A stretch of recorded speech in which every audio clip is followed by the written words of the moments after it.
चालू चालू चुपचाप रहो ना।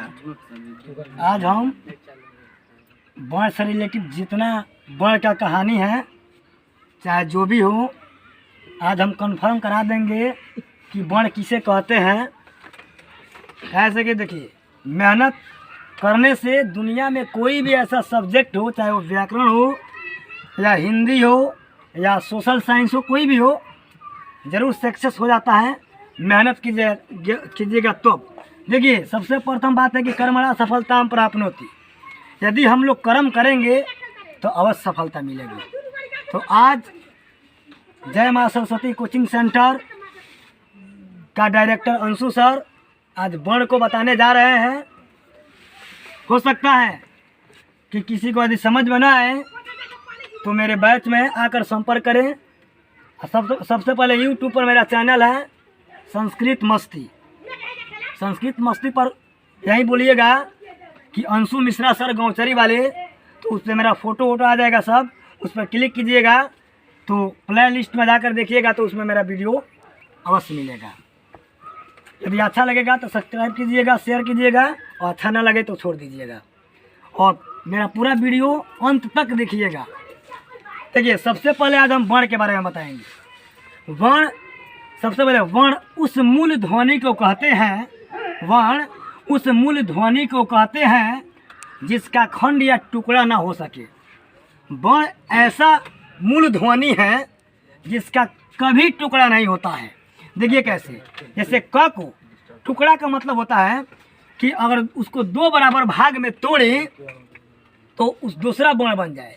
लेकिन वर्ण एक ऐसा शब्द है, वर्ण एक ऐसा है जिसका कभी टुकड़ा नहीं होता है। जैसे देखिए, क को अगर तोड़ेंगे तो क जोड़ अ, क जोड़ अ बराबर फिर प्राप्त होगा क। यदि ये क जोड़ अ बराबर का हो जाता तो उसका टुकड़ा हो जाता। लेकिन क को कितना बार तोड़ेंगे तो ये कभी भी इसका टुकड़ा नहीं होगा। तो ऐसे क, ग, प, म इत्यादि। अगला स्टेप, वर्ण के दो भेद होते हैं। वर्ण के दो भेद होते हैं, यानी वर्ण के मुख्यतः दो भेद होते हैं। कौन कौन से? एक में होता है स्वर वर्ण और दूसरा होता है व्यंजन वर्ण। एक में होता है स्वर वर्ण और दूसरा होता है व्यंजन वर्ण, जिससे इंग्लिश में स्वर वर्ण को वॉवेल के नाम से जानते हैं और व्यंजन वर्ण को कॉन्सोनेंट के नाम से जानते हैं। तो देखिए, स्वर वर्ण, अब क्वेश्चन पूछेगा कि स्वर वर्ण किसे कहते हैं, स्वर वर्ण किसे कहते हैं। तो स्वर वर्ण जिसका उच्चारण, स्वर वर्ण जिसका उच्चारण बिना किसी अन्य वर्ण की सहायता से हो। जिस वर्ण का उच्चारण बिना किसी अन्य वर्ण की सहायता से हो, उसे कौन वर्ण कहते हैं? स्वर वर्ण कहते हैं। देखिए, स्वर वर्ण ऐसा वर्ण है जो अपने उच्चारण करते वक्त किसी का सहायता नहीं लेता है। तो स्वर वर्ण, देखिए, स्वर वर्णों की संख्या, कुल स्वर वर्णों की संख्या 11 होता है। आप लोग जानते होंगे कि अ से लेकर अ तक, अ से लेकर अ तक सभी स्वर वर्ण हैं, जिसकी संख्या 11 होती है। और व्यंजन वर्ण, तो व्यंजन वर्ण जिस वर्ण का उच्चारण किसकी सहायता से हो? स्वर वर्ण की सहायता से हो। जिस वर्ण का उच्चारण स्वर वर्ण की सहायता से हो, उसे व्यंजन वर्ण कहते हैं। तो देखिए, अब हम बताएंगे व्यंजन वर्ण के भेद के बारे में, व्यंजन वर्ण की संख्या के बारे में। तो व्यंजन वर्णों की संख्या 33 होती है। व्यंजन वर्णों की संख्या कितनी होती है? 33 होती है। तो देखिए, व्यंजन वर्ण की संख्या 33 कैसे होती है, हम अलग अलग तोड़ कर बताएंगे उसे कि कैसे 33 को व्यंजन वर्ण होता है। तो देखिए, यहाँ पे आइए, व्यंजन वर्ण जो है, व्यंजन वर्ण के मुख्यतः 3 भेद होते हैं। व्यंजन वर्ण के कितने भेद होते हैं? 3 भेद होते हैं। एक में होता है स्पर्श व्यंजन वर्ण, एक में होता है स्पर्श व्यंजन वर्ण। तो देखिए, स्पर्श व्यंजन वर्ण जो होता है कवर्ग टू पवर्ग तक होता है। यानी देखिए, आप लोग सब कोई समझ लीजिए। पहले कख के वर्ग को क्या कहते हैं? कवर्ग। च के वर्ग को क्या कहते हैं? चवर्ग।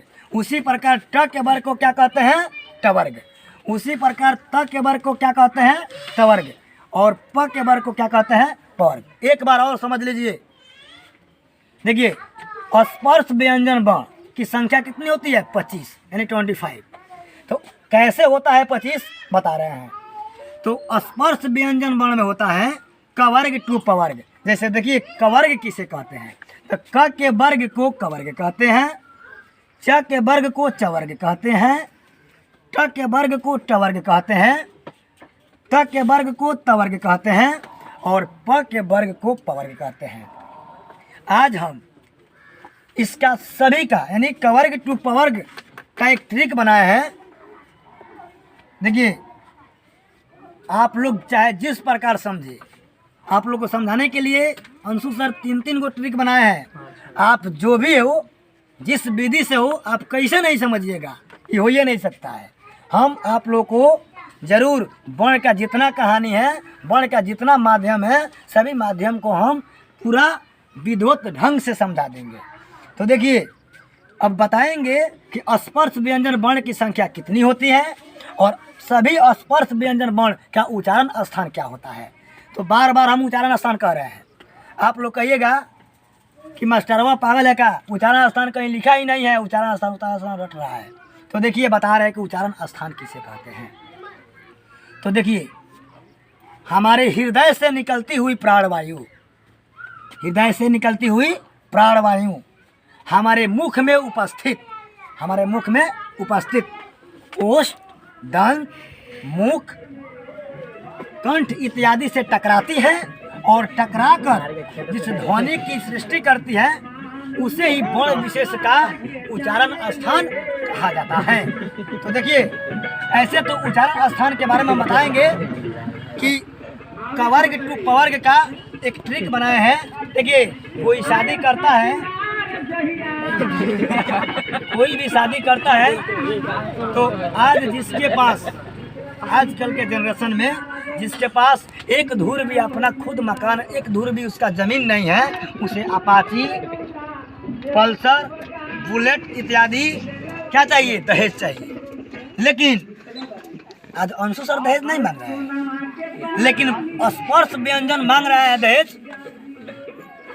स्पर्श व्यंजन मांग रहा है दहेज। क्या मांग रहा है? उसे न एटीएम चाहिए, न पेटीएम, उसे ना एटीएम चाहिए न पेटीएम चाहिए। यदि उसे चाहिए तो केटीएम चाहिए। क्या चाहिए? केटीएम चाहिए। हम बताएंगे, सुनिए। कवर्ग टू पवर्ग में आएगा केटीएम दोना हो, केटीएम दोना हो। अब समझाएंगे हम केटीएम दोना हो का अर्थ क्या होता है। एक ही माध्यम से बता देंगे, सब का उच्चारण स्थान कंप्लीट हो जाएगा। देखिए, सबसे मुख्य पॉइंट ये है कि कवर्ग यानी कवर्ग, यदि आप लोग बोल रहे हैं कवर्ग में का, खा, गा, कंठ से ध्वनि आ रहा है, कंठ से ध्वनि आ रहा है।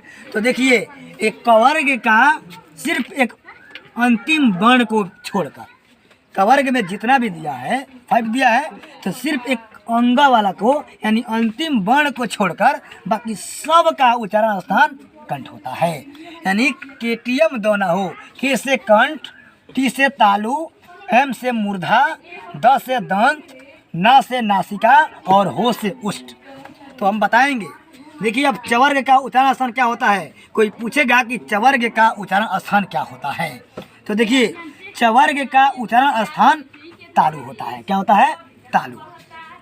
देखिए, उसके बाद टवर्ग का उच्चारण स्थान क्या होता है, तो टवर्ग का उच्चारण स्थान मूर्धा होता है।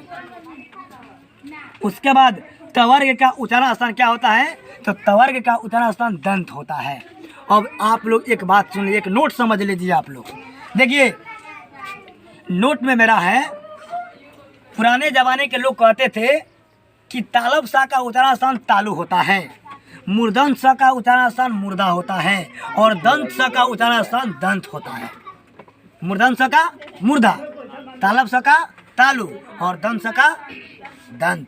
देखिए, उसी के माध्यम में सभी में एक वर्ग और बच गया, पवर्ग।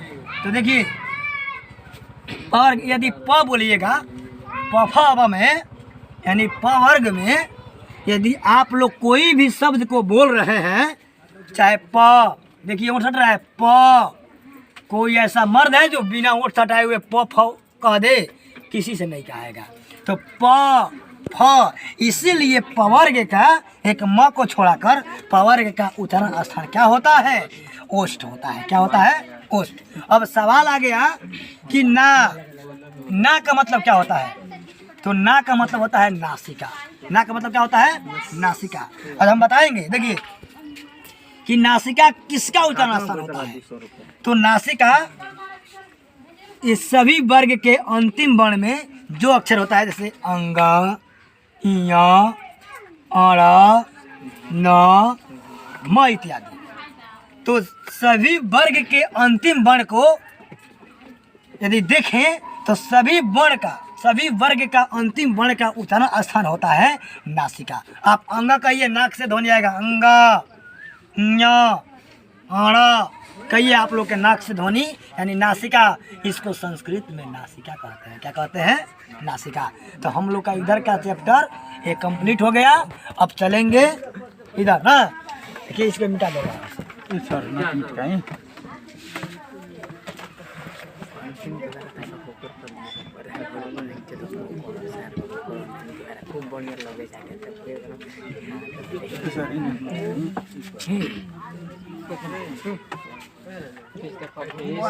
चलिए आप लोग देख लीजिए। अब हम वंशावली ट्रिक से जानेंगे कि कैसे, एक और ट्रिक है स्वर व्यंजन वर्ण को समझने का, एक और अंशु सर का ट्रिक है। मेरा नाम है अंशु सर, हम बताएंगे अंशु सर गौचरी वाले। तो देखिए एक ट्रिक है स्वर व्यंजन वर्ण के भेदों का शॉर्टकट ट्रिक। तो देखिए स्वर व्यंजन वर्ण के भेदों का शॉर्टकट ट्रिक। यदि आप लोग उतना झाल का मंडल नहीं चाहते हैं तो छोटा सा ट्रिक से आप स्वर व्यंजन वर्ण के भेद को समझ लेंगे। देखिए स्वर व्यंजन वर्ण के भेद का शॉर्टकट ट्रिक यही है। मेरा नाम है अंशु, यानी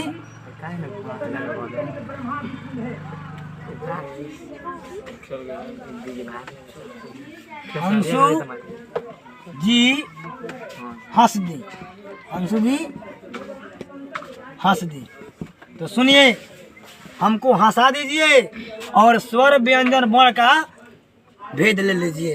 अंशु जी हंसदी। तो देखिए अंशु में जो है आप लोग तो कह रहे होंगे कि ये स जो है तालब सा होता है, लेकिन देखिए कहीं कहीं व्याकरण में भी यदि कोई स्पोकन बोलता है, इंग्लिश में स्पोकन बोलता है, तो यदि आप व्याकरण से मिलाएंगे यानी ग्रामर से मिलाएंगे तो वो सही नहीं रहता है, बहुत गलत उसमें होता है।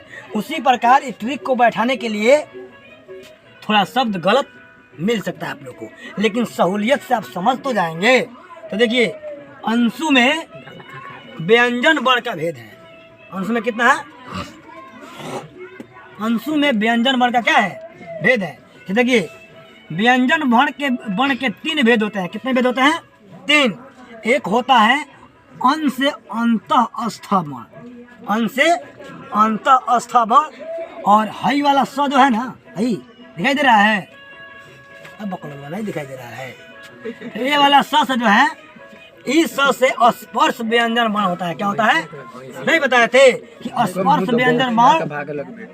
व्यंजन वर्ण का संख्या कितना होता है? 25 यानी 25। और एक किसका मात्रा है? ये ऊ का मात्रा है। किसका मात्रा है? ऊ का मात्रा है। तो ऊ का मतलब होता है ऊष्म वर्ण। कौन वर्ण? ऊष्म वर्ण, यानी ऊ से होता है ऊष्म वर्ण। यानी ये व्यंजन वर्ण के 3 भेद होते हैं, अंतःस्थ वर्ण, स्पर्श व्यंजन वर्ण और ऊ से ऊष्म वर्ण। तो देखिए ये हम लोग का व्यंजन वर्ण का भेद कंप्लीट हो गया। अब हम लोग चलेंगे स्वर वर्ण के भेद में। तो देखिए स्वर वर्ण के मुख्यतः 2 भेद होते हैं। एक होता है ह्रस्व स्वर। क्या होता है? ह्रस्व स्वर। तो जिसके उच्चारण में समझ लीजिए आप लोग कि जिसके उच्चारण में कम समय